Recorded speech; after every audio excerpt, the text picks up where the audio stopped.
Hi, everybody.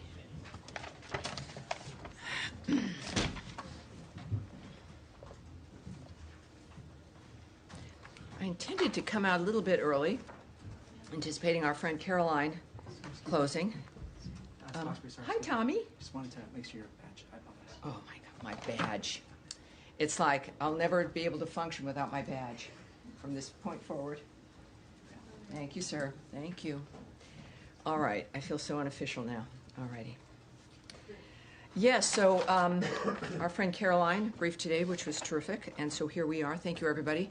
For everyone watching at home, welcome aboard. I appreciate it. We know that many streaming options. We know C-SPAN carries us live as well, and it's great to see all of you here.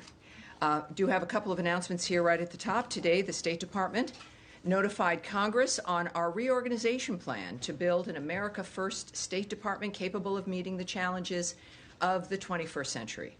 The Secretary issued a statement on the notification as he said, over the past quarter century, the domestic operations of the State Department have grown exponentially, resulting in more bureaucracy, higher costs, and fewer results for the American people. Since my first day as Secretary, I've said that this department must move at the speed of relevancy, and in April announced a broad reorganization of the department to better achieve that goal. Today, we took the next step in that process by notifying Congress of how we plan to do that. Further, he said the plan submitted to Congress was the result of thoughtful and deliberative work by senior department leadership. We have taken into account feedback from lawmakers, bureaus, and long-serving employees. The reorganization plan will result in a more agile department, better equipped to promote America's interests and keep Americans safe across the world. In addition, over the last few days, Secretary Rubio has announced new visa policies that put America first. I'm sure none of you have any questions about those. The State Department is determined to protect Americans' right to free speech and to counter the malign influence and actions of the Chinese Communist Party. The bottom line, we are using and will continue to use every tool in our tool chest to make sure that we know who it is who wants to come into this country and if they should be allowed to come in. Every sovereign nation has a right to secure its borders and to make sure they know who is in their nation and if they are safe to be here. And finally, Secretary Rubio met with the North Macedonian Minister of Foreign Affairs today and his delegation. I had the pleasure of being at that meeting as well. The meeting underscored the strong relationship between the United States and North Macedonia and highlighted mutual interests in regional stability, economic cooperation, and NATO. They explored opportunities to expand the economic collaboration, which would include energy, trade, and investment. A fabulous delegation. It was a pleasure to meet them. And now it's a pleasure to see you guys again. Even though I've met most of you, maybe not all of you, taking your question. Matt? Yes.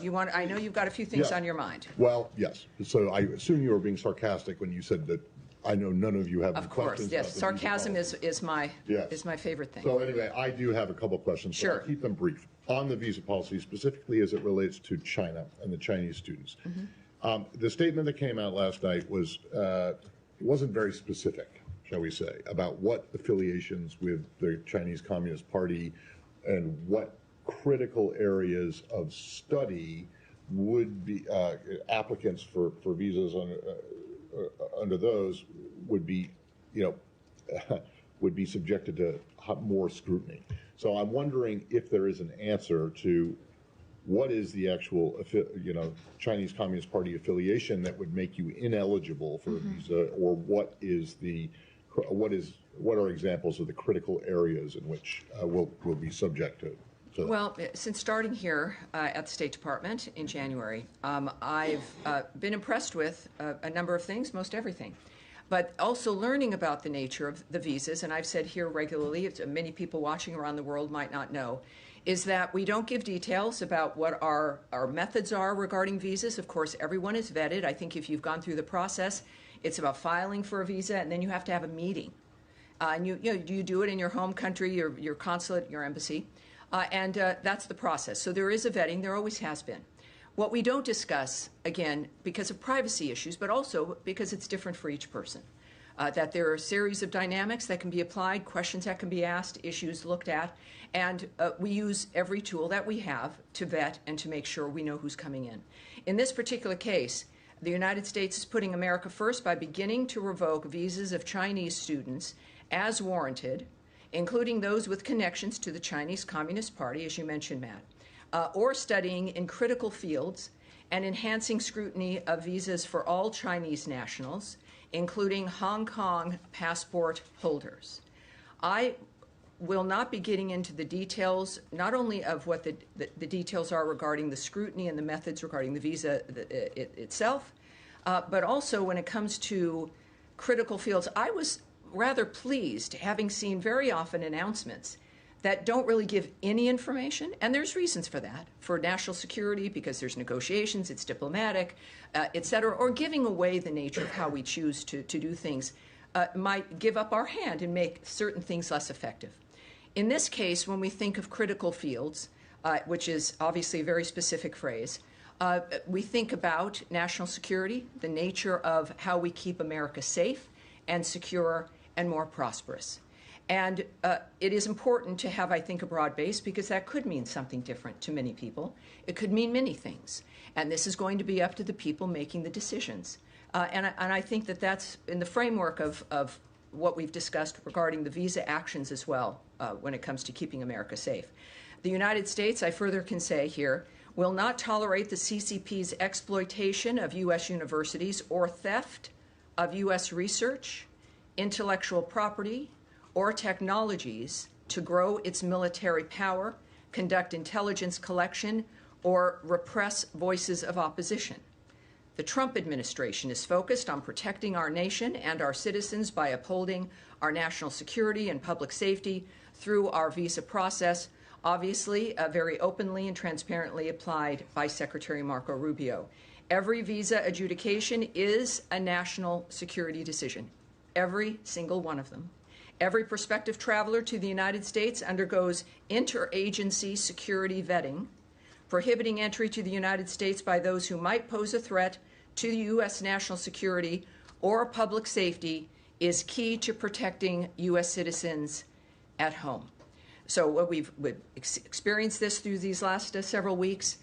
It is something that is at the heart and really at the front line of protecting the country. And we're taking it seriously, and we're being open about the nature of what's happening in this particular instance. So could I just ask that last bit that you just said, which was not in the statement last night, and is a little bit more specific about... about the nature of the theft of certain things. Yes. Well, again, and as reporters here all, and curious people, you know the nature of what China has been doing about, with technology, right, stealing information, intellectual property, U.S. research, copyrights, et cetera.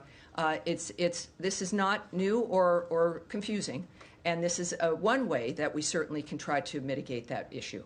Yes, Andrea Mitchell. One follow-up on that, and then I want to ask you about Hamas and Gaza and Israel. Certainly. Is there any reevaluation of TikTok and its vulnerabilities, as was defined by the previous administration as dangerous for national security reasons? Does the White House, does the administration have any reevaluation of TikTok in this context as you're cracking down on Chinese? I would say you'd have to send that question, ask that of the White House. What we do know, though, of course, is that we're serious about Chinese intervention here, if you will, and the nature of what's driving, of course, this new visa vetting dynamic. But for that specifically, I know the President has spoke on it. You'll need to ask the White House. And let me ask you about the possibility of a tentative acceptance by Israel of a ceasefire. Let me come back to you on that. I think many of you also have the visa questions, correct? Are we dealing? Let's stick with visas, because there's many different issues at hand, not just this one regarding China. So Daphne. Issue as well? Yeah, we'll get to Gaza after that. Yes. Thank you. There are hundreds of thousands of Chinese students currently in the U.S. What proportion does the State Department expect will face visa revocations? Oh, I can't answer that at all. I mean, one of the things we also, even if I was inclined to want to answer, is we're not going to speculate on where this would go. A lot of this clearly is, perhaps has not been done before, as we look at this dynamic and make a determination of exactly what's been happening in this country. A great deal of what President Trump has done and what Secretary Rubio is doing is beginning to look at certain things, whether it's foreign aid, the nature of visas, how people are getting here, what's happening at the universities, the things we've seen that we don't like that have emerged from them. But I certainly would not hazard to suggest that the numbers matter. What the story is here is that the issue of being serious about safety for the country matters, and we're going to look at that at every single front. So I think it's less about numbers and more about the fact that we're keeping America safe and taking the actions that we need to do that.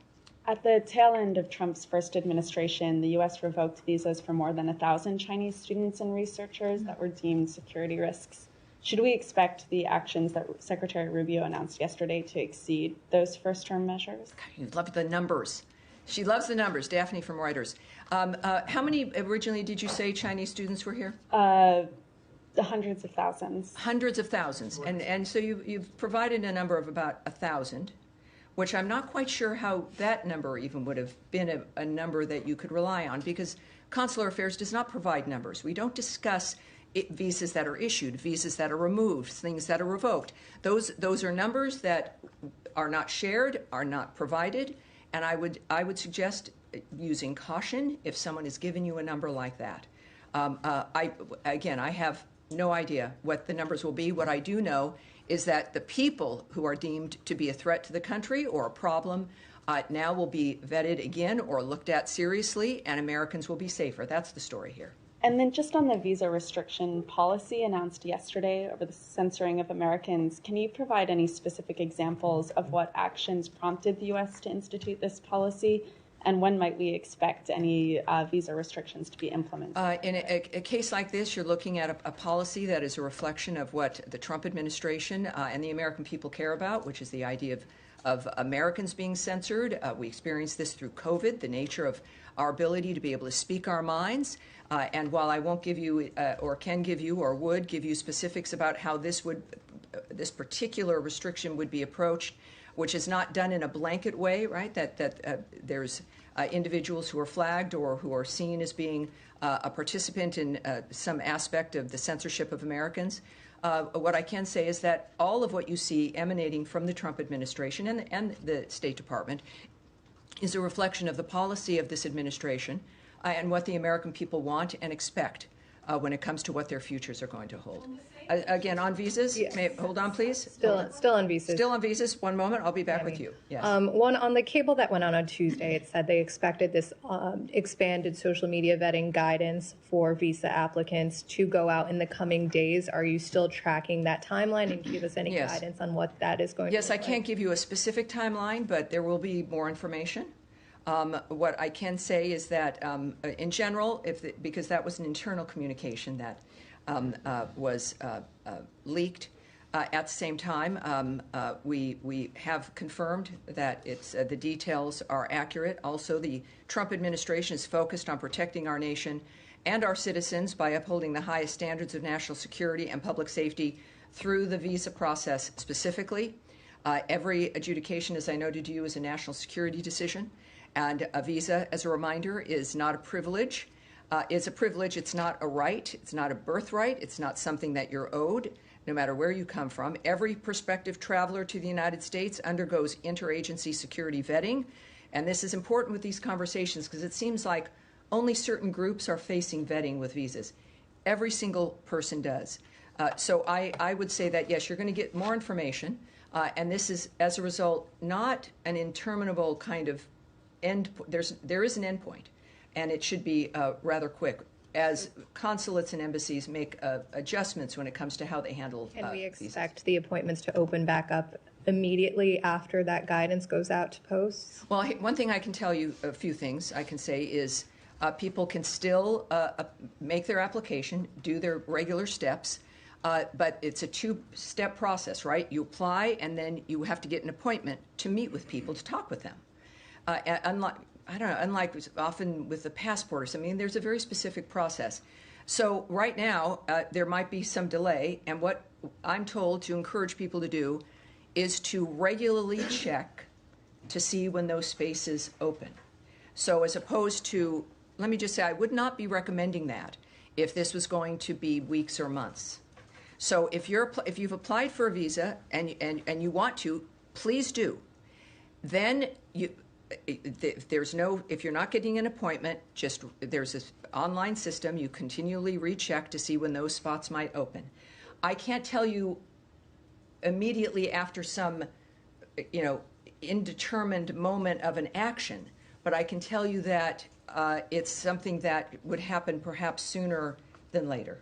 And then one more. On Harvard, my understanding is you are now reviewing all of the visas of Harvard-affiliated visa holders, not just students. Can you confirm that? And why is this broader review taking place? Do you expect it to impact medical professionals, for example, professors at the university?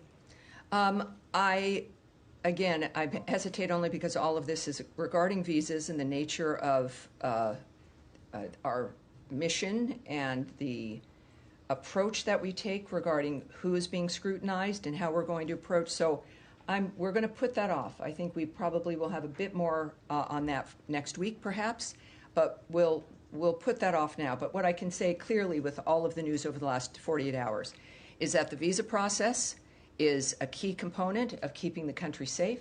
It is not targeted at certain only specific individuals.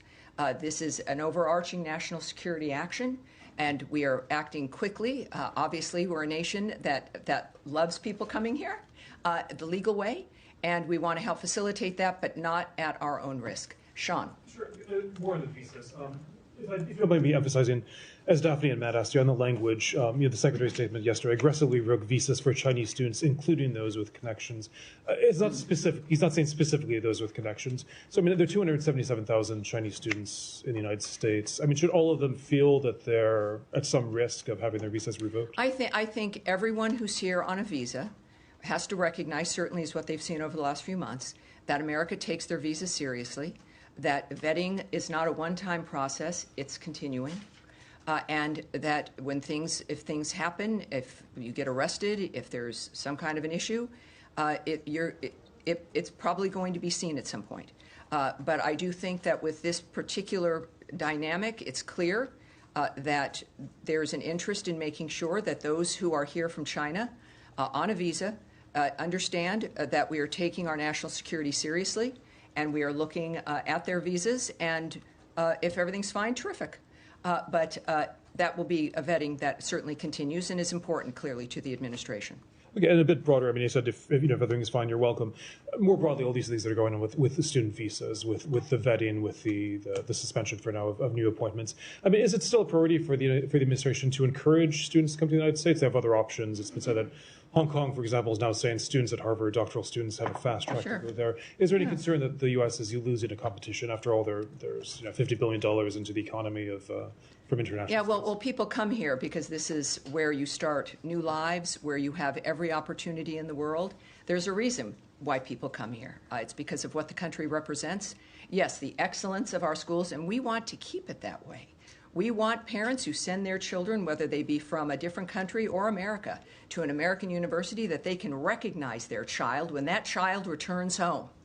And that child actually has skills and an education that can improve their future, that can get them a job, that can help facilitate the dreams that they've had, as opposed to political indoctrination or the idea of just activism or a certain political framework that they move out with. This should be an education that is literally liberal.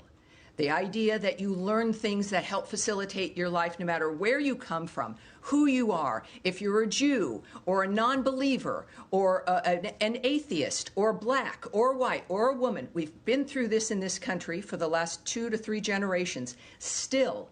And our focus is making sure that everyone who does want to send their child to a school in this country can do so knowing that they're going to be safe. They're going to be able to get into a building and not held hostage in a library because it's been occupied, or that they're going to be able to actually learn things that you're paying that kind of money for.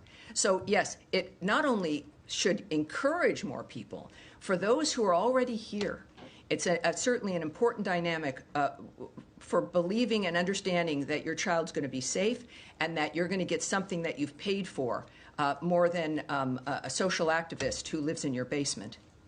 Can I switch to the Middle East, or does anybody else have anything? Well, yeah, you know, it's an unusual day for me, and time flies, doesn't it? I was going to Well, ask about you know, so many people, too many people. Matt. So we've talked a great deal about the visas. And Gaza, you know? All right. We had Gaza. Where is she? There she is in the blue jacket. You'll be second. We'll go to Andrea on Gaza, and then we'll go into the back.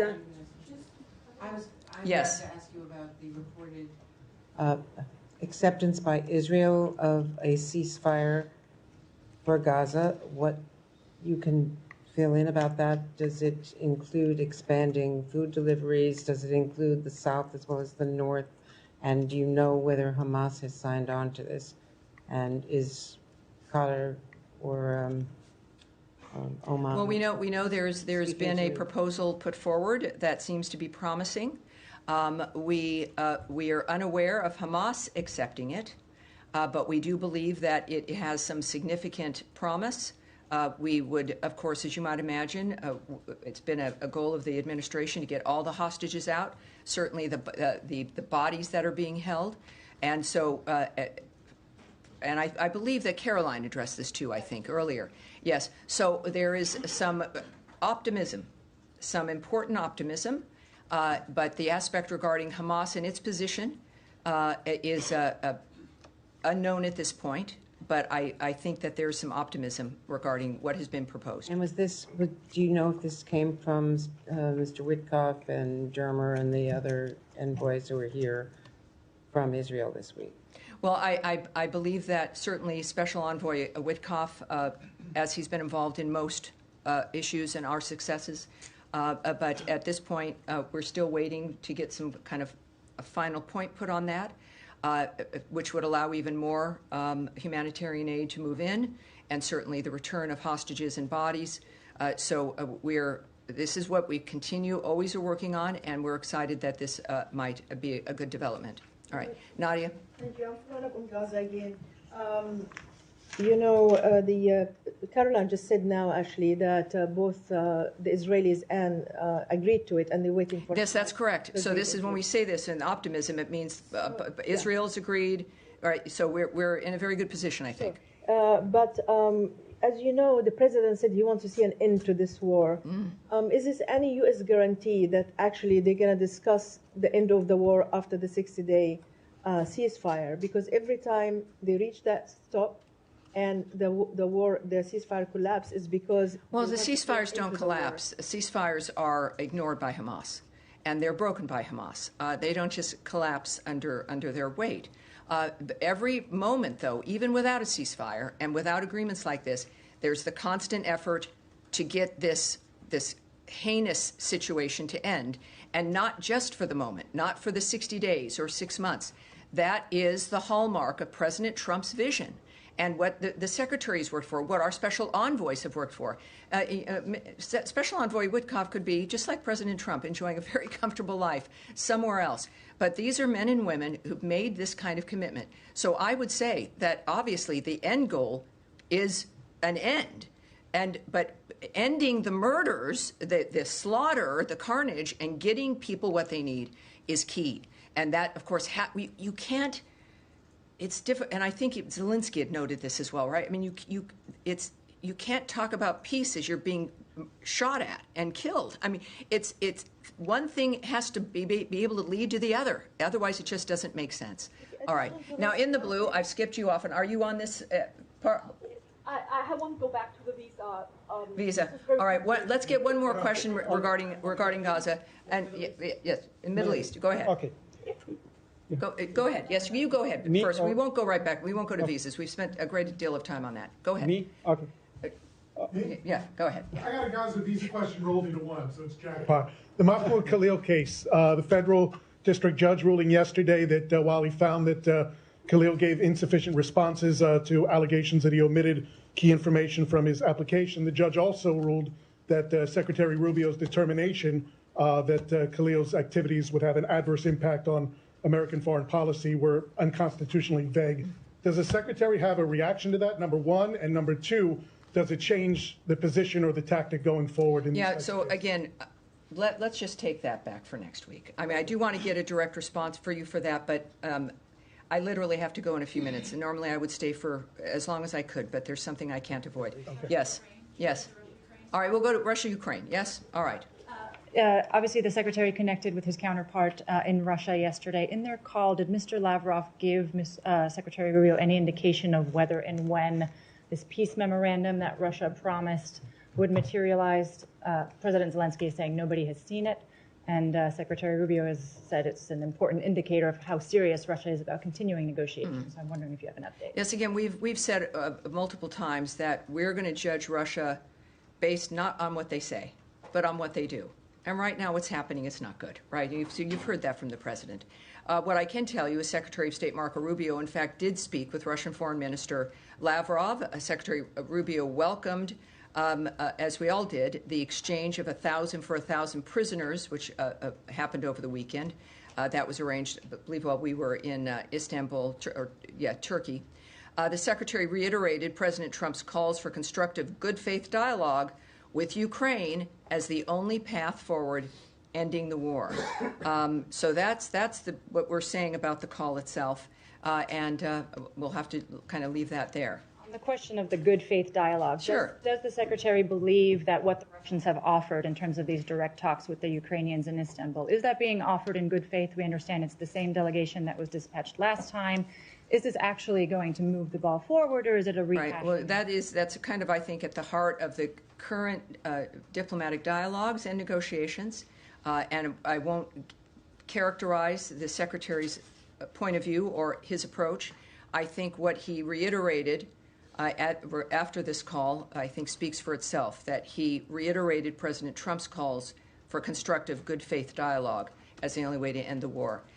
So that was repeated in that call, and I think that speaks to the Secretary's position. All right, yes, sir, go ahead. Can I just follow up on that? Can this good faith dialogue continue alongside military offensive?